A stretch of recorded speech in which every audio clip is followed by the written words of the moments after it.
Okay, now would be a good time to go to Twitter, I think. And have we got any good tweets, comments or questions coming in? We've got lots. We've got, the students at Rushmede, they think that the students there think that women are more self-conscious in front of a camera. So I think that might be why. Theory. Yeah, that might be true. That might be true. So that's one comment. And we've also had a question from Seven Kings High School, who have said, how difficult were the rhythmical sections of the film hard to kind of edit together with the music? Well, this film was all really about editing, you know. So I feel that I made it with the editor in a way much more, you know, normally you're the director, you're sort of the one in control of everything, but in this case it's so much about editing because I didn't have control over anything else. Everything else was just sent in. Yeah. And, you know, it's not like when you make a feature film, you're sort of being asked, you know, ooh, you know, what colour of lace should there be on the dress? And, you know, how loud should the violins be in that bit of this music and things that you wouldn't normally have an opinion on. You're being asked about every little detail. On this I didn't get asked about anything, I just got sent all this stuff. And so it's really an editing job. And some of the most brilliant bits of editing are those sort of rhythmical sections of the film. And the music, of course, is enormously important to the film to make it feel like it's coheres, make it feel like it's all one film, you know. And music gives you an emotion or a kind of, it strengthens the story in places where there isn't much story. You know, it's a bit weak, and you put the music on and it really pulls everything together. And so we worked actually with two composers. One is a famous Hollywood composer who did the Shrek movies and all sorts of other things, the big Hollywood films, whose name is Harry Gregson Williams. And then worked with another composer called Matthew Herbert, who's very different. He's British, and he actually does a very interesting thing. He uses what are called found sounds to make his music. So he actually got people, when they were recording their life in a day, he said to them, will you record your favourite sound as well? And will you record the sound of your own breath? So at the start of the film, you hear this incredible that's the sound of 10,000 people breathing. Wow. And then throughout the film, the music is actually largely made up of those sounds that people sent in, like the favourite sound, the sound of a bell, the sound of a dustbin, the sound of this, the sound of that, the sound of a drill. And things like in the nightmarish sequence towards the end, you have this sort of very sort of, you know, heavy rhythm. And that rhythm actually is the sound of the cow that is killed earlier on. And the cow is banging against the metal side of the cage that's holding it. And he's taken that sound and he's used that to create the rhythm. Wow. Repeated it, that's the rhythm there. So, as in any film, but maybe even more so, music is a hugely important part to it, and a hugely important part to be able to cut those rhythmic sections. So I guess the big bit of decision making you did get to make, and this is a question from Sam Shilton at the Roseland Community Film Club. Hello, Sam. Wants to know, how did you decide which bits went in and which bits you left out? How did you make those decisions? Hi, Sam. That's a very good question. That is a good question. That was the difficult decision. That was the difficult thing to do. And as I say, I watched about 300 or 350 hours, and took 2 months to sit and watch. And I suppose the thing was at the beginning, in the first couple of days, I was like, oh, that's great, we must have that in. And then, of course, about day 4, you're kind of exhausted. And then actually, as you let it, you just wash over you all this stuff, it's all kind of fascinating, but there were certain things you go, oh, that is a good character, that make you sit up and think, oh, that's really beautiful, or that's a really good story. And those bits we'd take out if they felt really, really strong. And that was only about 10 hours worth. And then it was from that 10 hours that we started to cut the film. And so, for instance, we knew that the moons, all these moons that people had filmed around the world, that those were going to be the beginning of the film. And then when I saw the girl in the car at, I think, 1 minute to midnight, she's sitting in her car, and it's sort of filming herself on the night vision setting of her camera, and the lightning's going off behind her, I thought, that's the end. So I was, going to have chronological structure to it. It's going to start at night and end at night, midnight to midnight. And then so I started to look for all the bits that were, before dawn, early morning. Like there's a maid going shopping in Bali. There's a guy getting up and going to work who shows you his favourite elevator somewhere in Virginia in America, an eccentric guy. And all of those sort of bits. And then, of course, and then I thought, well, if it's going to be chronological like that, I need to have lunch in the middle. Lunch is the middle. And then I found that beautiful clip, which is women singing while beating corn. and they're in Angola, you know, in West Africa, and so they're beating the corn, singing these beautiful songs, and so I thought we'll structure a whole section around food there. So that's where you have sort of, you know, people eating, things being killed, cows and fish and things being killed, and all of that. And that's sort of how we slowly built it up. And the idea was, you know, to make everything feel like it connected to everything else, but that the film had an overall shape that led to somewhere sort of darker and darker and darker. The bad side of human life, in a way, the destructive side, where people get killed at that dance in the love parade in Germany, and then this sort of nightmarish montage of images. And then you have the moment of redemption, the moment when things actually seem all right again. And you have the lights going up, the candles inside the balloons, the hot air balloons going up, and everyone's smiling again. So even though it's night time, even though they've been through terrible things during the day, in the end it's really great to be alive still. So you found that story as you were kind of... We found this sort of story as we went through it, yeah. Another question from Newland Girls' School. They want to know, what emotion did you want the audience to feel? Well, I wanted them to feel a lot of emotions. I hope that when you were watching it that you laughed and that you cried a bit, or you just felt like crying. You might want to cry in public, but and that's what it does to me. I feel it's very, very emotional. And there's something about the fact that these clips of film are made by amateurs, that are not done by professionals, which makes them more immediate, more moving, more emotional, I think.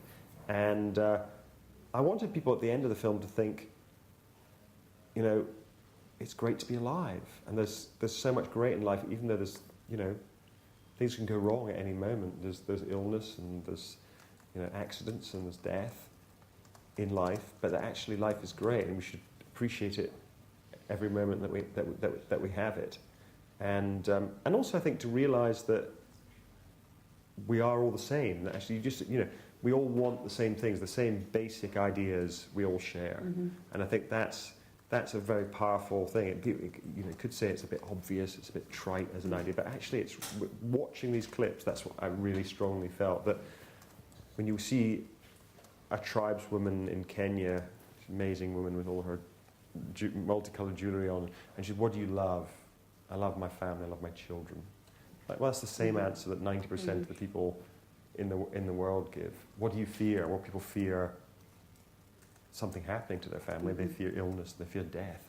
And then it's all the same. So we, in the basic sense of what's important to us, we're all the same.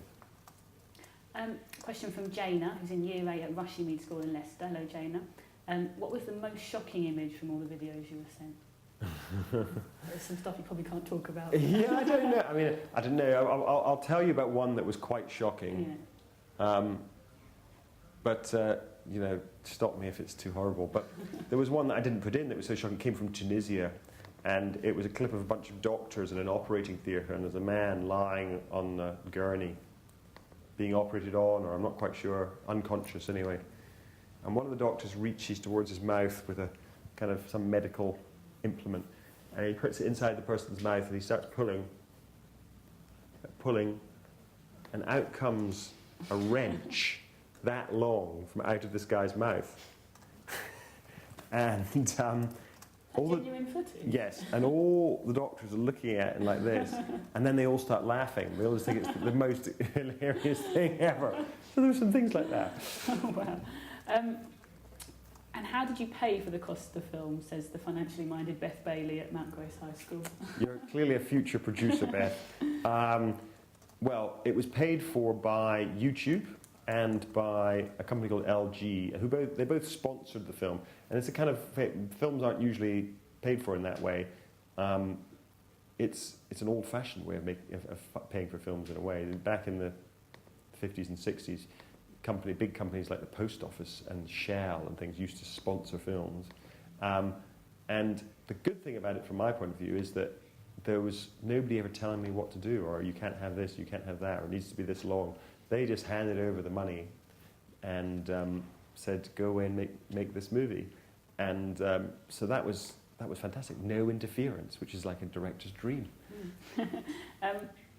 Question from Olivia at Mount Grace High School as well. What gave you the idea for having the questions on cardboard? We've got a lot of questions about that, actually. People obviously were impressed by that. The card? Yeah, the cardboard question. Well, it's interesting because when we first cut it, I had the questions just up, like typed on the screen. And I showed it to a few people. That's what I often do. I show a film when it's almost finished. I show it to some friends and people and say, what do you think? And you listen to their comments, because you can learn some interesting things that you've become blind to in the process of making it. And several people said to me, I didn't like the way those cards were typed. It's like the only part of the film that's not homemade, that's not kind of made by the people. So then I said to one of the assistant editors, I said, let's see what we can find, because I'd seen some bits where people had written out the questions in sand on a beach, or they'd sort of done those. Said, see what you can find with people where somebody has written these out. And so they typed into the database, which we'd made of all the clips that had come in. And hey presto, we found this one, which is this very weird thing of this sort of boy and girl standing in the woods. Well, yeah. I don't even know. You know what? I don't even know where that is. It looks like it's really strange, isn't it? Could be in Eastern Europe somewhere, it looks like. Would be, I guess. And this sort of thing, he's playing the guitar, he thinks he's quite cool in the background, and she's writing on him. Question from Isambard Community School in Swindon again. And I wondered this as well. Did you feel emotional for getting so close to people's lives, and that experience of watching all that footage, was it quite emotional? Yeah, it's really emotional. It is really emotional. I don't think I've ever felt so emotional about a film. As I said earlier, there's something about the fact that this is being made by amateurs, being made by people who are just doing it for the love of it, and they're letting you into their lives, showing you the kind of some really intimate things. Like there's a family where the mother has just come out of hospital, and she's obviously had cancer, and she's had this terrible operation, and they're talking about that on camera and talking about how they're dealing with their son, who's clearly finding it very difficult to cope with, how ill his mother is. And they, I met them actually, by the way, they were lovely. They came to see the film at Sundance Film Festival, and they were so happy about it. They said it was the only silver lining in the worst year of their life, making the movie, which was, again, very, very touching. But you got very close to them. And also what happens is you see 10 minutes, because most people sent in about 10 minutes of footage. You see 10 minutes of somebody's life, and you feel you know them, and you make up all this other stuff in your head about them, and then when you meet them, they're not at all like. And also, it's a funny thing when you know somebody quite well from having watched them for days and days and days. You always then meet them and think, oh, your head's much smaller in real life, because somehow a camera, you're just close-ups of you, their head's so big, and actually you meet people, oh, you've got a tiny head in comparison to what I thought you had. Let's go back to Twitter. Anna, any more tweets that we should know about? Yes, lots coming in. We've got Weatherhead School. They've been asking several questions. Jade Hudson there was wondering how long it takes you to make a film in general, which might be quite a tough question to answer, but in terms of this one, maybe? Well, it can take, how long is a piece of string? But because often you develop a film, you write the script over several years, and it can take literally 5 years, 10 years to get the script right and then to find the money and get it made. But the actual making of it, from when you have the script correct, this is a feature film I'm talking about, from when you have the script correct until the film is released, it's usually about anywhere between a year and 18 months. So it's a long time. This film, we first thought about the idea in, I think, March, I think, last year. And the film was finished in time for Sundance Film Festival in America, which is in January, end of January. So that's 9 months or something to make it. But actually, of course, from the moment the real hard work started on July 24th, when the videos started flooding in, these 81,000 videos started flooding in. It was from then, at the end of July, through to mid-January. That's when the real hard work happened. So that's only 6 months. And how did you feel when you saw the finished film, Year 8 at Newland Girls' School? Well, the thing is, when you see a finished film, you've seen so many unfinished versions of it in the past that you can never see it like an audience see it. So you always hate things in it, and you think, oh, that's not right, I don't like that. Or you love things that nobody else notices. And because you're so used to looking at it, it's like there's always things in the films that I make where I'm never looking at the lead actor or the main thing that's going on the screen. I'm looking at the background there because I've looked at the main person so long. I'm looking at, I really like the way that flag's moving in the background, or I like what that little boy's doing juggling, which nobody else would notice, but you notice those things. You see the film in a different way if you've made it. But having said that, this film, I'm much happier to watch than usual. I don't like watching my own films that I've made in the past. Makes me feel really uncomfortable. But this one, because I didn't shoot the material, I really enjoy watching it. And I'm also shameless in telling people how good it is and that they should go and see it. Because I think it's one of those things, I don't know if you agree with me, those of you who've seen it, but it's kind of like when somebody tells you about this film, you don't know what to expect. And you think, I'm not sure that sounds so great. But actually, when you see it, you think, I get it. This is actually, it's really good, and it works like a really good movie.